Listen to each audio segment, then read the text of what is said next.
বোনেরা এবং সম্মানিত ব্যক্তিবর্গ, আসসালামু আলাইকুম। আপনারা অবগত আছেন যে আমার ছোট ভাই ইনকিলাব মঞ্চের মুখপাত্র শহীদ শরীফ ইসলাম হাদি গত 12/12/2025 তারিখ দুপুর 2:20 বিজয়নগর কালভার্ট রোডে জুমার নামাজ শেষে রিকশা ডুবে নির্দিষ্ট গন্তব্যে যাবার পথে ঘাতকদের দ্বারা মাথায় গুলি বিদ্ধ হয় এবং 18 ডিসেম্বর রাত 9:25 সিঙ্গাপুর জেনারেল হাসপাতালে চিকিৎসাধীন অবস্থায় শাহাদাত বরণ করেন।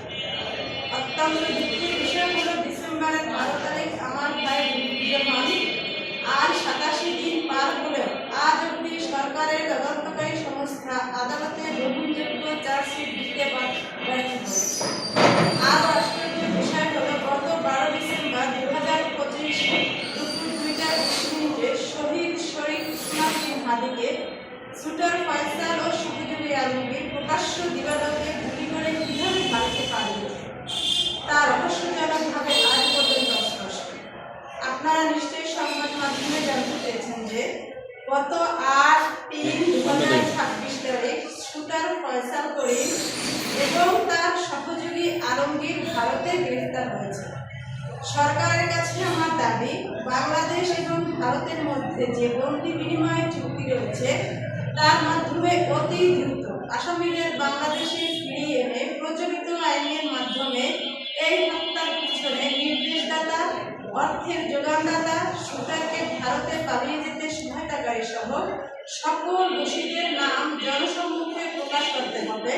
শুটার ফয়সাল করিম এবং সহযোগী আলমগীর সহ ঘটনার সাথে জড়িত পুরো চক্রকে আইনের আওতায় এনে বিচার কার্য সম্পন্ন করতে হবে। সরকারের কাছে আমার জোর দাবি, জাতিসংঘের তত্ত্বাবধানে তদন্ত কার্য সম্পন্ন করে চার্জশিট দাখিল করতে হবে। বাংলাদেশ সরকারের মাননীয় প্রধানমন্ত্রী জনাব তারেক রহমানের কাছে হাদি হত্যার বিচারের ব্যাপারে সর্বাত্মক সহায়তা কামনা করছি এবং শহীদ ওসমান বিন হাদির পরিবারের সকল সদস্যদের সর্বপ্রকার নিরাপত্তা দাবি জানাচ্ছি। আর উল্লেখ থাকে যে পুনরায় যদি কোনো দায়সারা চার্জশিট দেওয়ার অপচেষ্টা করা হয় তবে তার পরিবার এবং বাংলাদেশপন্থী জনগণ প্রত্যাখ্যান করবে। বিচার কার্য নিয়ে যদি কোনো ধরনের নাটক মঞ্চস্থ করার চেষ্টা করা হয় তাহলে বাংলাদেশপন্থী ওসমানপ্রিয় সকল শ্রেণী পেশার জনগণকে সাথে নিয়ে সময় উপযোগী যে কোনো কর্মসূচির মাধ্যমে তার রুখে দেওয়া হবে ইনশাআল্লাহ। সর্বশেষ আমি প্রধানমন্ত্রী জনাব তারেক রহমান সাহেবকে বিনীতভাবে বলতে চাই, ভাই হারানোর যে যন্ত্রণা সেটা নিশ্চয়ই আপনি বুঝতে পারেন, কারণ আমাদের মতো আপনিও ভাই হারানোর যন্ত্রণা বয়ে বেড়াচ্ছেন।